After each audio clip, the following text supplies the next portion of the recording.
저는 굉장히 고도화된 함수를 스스로 찾아가는 고도화된 지능형 알고리즘. AI를 갖다가 제가 극히 비약할 때는 그냥 도구라 그럽니다. 근데 그렇다고 이 위험한 거를 다 하지 말자라고 하기에는 AI 주는 베네핏이 너무 많이 있고 아직까지는 저는 저희 인간들이 만들어내는 거 모두 컨트롤 범주를 벗어날 수는 없다라고 보거든요. 그러니까 현명하게 저희를 도와줄 수 있는 걸로 키워나가야 되지 않을까. 사람이라고 말하면 아니 사람일 수도 있어요. 그러니까 결국에는 인공적인 사람 아니면 어떤 개념 이런 것들이라고 이제 좀 규정을 짓고 싶고 이런 것들을 되게 궁금해하세요. 그러니까 이게 진짜 AI인지 진짜 리얼 사람인지 뭐 이런 것들이 혹시 뭐 가능할 거라고 보시는 건지. 뭐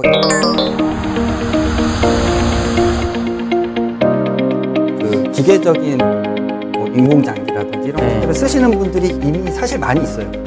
주변에 상당히 많은데 그런 분들이 진짜로 그걸 쓰고 있는지 안 쓰고 있는지 알 수가 없죠. 조금 더 약간 지능 수준이 낮은 아니면 행동 방향 범위들이 좀 작은 그런 어떤 개체들이 하나씩 하나씩 소개가 되겠죠. 이제 그 AI 연구의 측면에서 보면은 진짜 AI를 접근하는 방식이 되게 여러 가지잖아요. 어떤 분들은 이제 저희 인간의 뇌를 이제 이렇게 많이 연구를 해가지고 거기서부터 이제 뭔가 이렇게 AI에 대한 힌트를 얻는 분도 있고, 어떤 분들은 이제 자연 현상들을 좀 관찰하고, 어떤 분들은 이제 진짜 수학적인 알고리즘으로 통해 가지고 뭔가 AI를 개발하는 사람도 있고요. 근데 이제 혹시 어떤 방법론이 앞으로의 AI 연구를 할 때 어떤 방법론이 가장 이렇게 피저블할지, 그러니까 가장 효용적인 것이 될지 혹시 거기에 대한 견해 같은 것들이 좀 있으세요?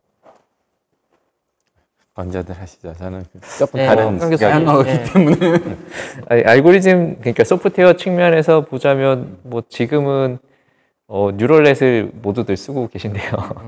그리고 가장 많은 가능성을 보여주고 있는 모델이기도 한데 사실 제 생각에는 지금 한 방향의 알고리즘을 계속 붙잡고 연구를 하는 거는 나중에 가능성을 봤을 때 조금 제약이 있지 않나 싶은 생각이 듭니다. 인공지능 연구에서도 예전부터 굉장히 여러 가지 다른 방향으로 뭐 통계 모델 아니면 검색 모델 아니 여러 가지 모델들이 있었는데 서로 다 같이 발전해 오면서 얻게 되는 각각 방법론들의 장점들이 있었거든요. 이게 서로 막 영향을 미치면서 더 좋은 알고리즘이 개발이 됐었는데 뉴럴넷으로 다 수렴하고 나면은 사실은 그런 영향이 별로 없고 그냥 뉴럴넷 자체에서 할 수 있는 것까지만 하는데 혹시 한계가 어디까지는 우리는 다 알지 못하니까.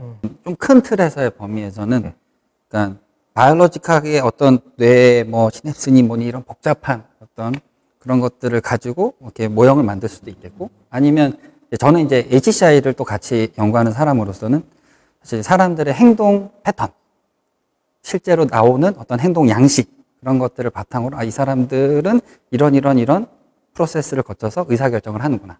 그러면 우리 AI도 이런 프로세스를 거쳐서 AI를 만들어야지, 의사결정을 해야지 라고 하는 게 사실은 전통적인 오래전부터 있어왔죠. 올드 패션 AI죠. 플래닝 기반의 그런 방법들인데 그게 어떻게 보면은 인간과 함께 성장할 수 있는 좋은 어프로치라고는 생각해요. 근데 지금은 이제 아까 김광희 교수님 얘기하셨던 것처럼 신경망 계열로 이렇게 많이 가다 보니까 그 외에도 사실 해석할 수 있는 머신러닝 툴들은 많이 있긴 한데 뭐 지금은 이제 뭔가 데이터를 많이 얻을 수 있고 쉽게 어떤 컴퓨테이션 리소스를 쏟아서 뭔가 성능을 얻을 수 있는 그런 모형이다 보니까 확장성이 아주 좋은 모델인 거죠, 신경망이. 그러다 보니까 이제 신경망을 많이 가지고 기술 개발을 하는데 약간의 두려움, 아까 김광희 교수님이 AI가 어택을 할 수도 있겠다라고 하셨지만 약간의 두려움은 인간과 함께 성장을 안 하고 혼자 먼저 조금 더 빨리 성장하는 모형이 아닐까라는 생각이 좀 있어요. 그러니까 이 관점에 사실은 제가 볼 때는 네트워크 관점에서 이제 되게 중요한 이슈가 생길 수도 있을 것 같아요. 그러니까 AI가 발전하려면 반드시 뭐 빅데이터가 올라오고 뭐 하여튼 초고속 통신이 돼야 되고 이러한 건데 그거를 컨트롤할 수 있는 유일한 매개체가 또 네트워크가 아닐까요, 교수님? 그렇죠. 네트워크를 끊으면 사실은 전원이 셧다운 되는 거랑 똑같은 거잖아요. 이게 요즘 얘기하는 DNA에서 지금 저희가 항상 네트워크 역할을 하거든요. 데이터가 있고 N이 연결해서 A로 붙여주는 거죠. 데이터하고 AI를 붙여주는 게 네트워크이다. 일단 그게 지금 현재 개념이고요. 그래서 DNA가 지금 주목을 받고 있다. 근데 이게 네트워크라는 놈이 생각보다는 뭐죠? 만만치 않습니다. 실제로 만만치 않은 게 저희가 쉽게 생각하는 이 데이터가 있으면 AI가 연결되는 부분이 고속도로가 있으면 차들이 막 쉽게 다닐 것 같지만 차를 운행해서 물건을 운반하는 건 또 다른 일입니다. 아무리 있지만은 결국은 잘못하면 사고가 나거든요. 교통사고가 나서 결국은 아무것도 안 되거든요. 이게 이 문제가 갖고 있는 본질의 어려움이 생각보다 엄청나게 큽니다. 그래서 AI라는 게 어떤 좋은 부분에 대해서 정말 살아있는 AI, 전 요즘 그런 생각을 많이 하거든요. AI가 실제로 가치를 가지려면 실험실에서 하는 게 아니라 현장에 투입되고 그다음에 걔가 새로운 데이터를 가지고 계속 꾸준하게 학습하고 그 학습의 결과를 뿌려가면서 계속 임프루브 되는 이 과정을 할 수 있는 환경이 투입돼야 되고요. 환경이 없으면 그 AI는 점점 가치를 잃을 수밖에 없잖아요. 퇴작을 할 수밖에 없잖아요. 그런 환경을 만들어주는 게 중요하다. 이렇게 좀 봐서 N의 역할을 말씀을 드렸고요. 아까 하던 얘기에서 기술적인 입장에서 AI라는 게 지금 보면은 결국은 한쪽에서 보면 AI는 여전히 장비 싸움이다. 저는 요새 그런 생각을 많이 받고 있어요. 실제로 AI가 돈이 많이 들고 있고요. 인프라를 해야 되는데 네, 기술적인 이네이블러 입장에서는 새로운 컴퓨팅 원리가 분명히 그거에 대한 걸 서포트되면 두 개 저희가 퀀텀 컴퓨팅하고 만약에 AI의 슈프리머시가 결합이 될 수도 있다. 이렇게 생각할 수도 있거든요. 네, 지금 기존의 방법을 벗어난다면 이런 생각되고 있습니다. 네, 이상입니다. 그러면 교수님께서는 이게 저희가 이게 단말이잖아요. 네. 휴대폰. 이게 이제 뭐 페더레이티드 러닝도 요새는 많은 개념들이 나오고 하잖아요. 네. 그러니까 워낙 이제 클라우드로 몰리는 게 좋지 않으니까.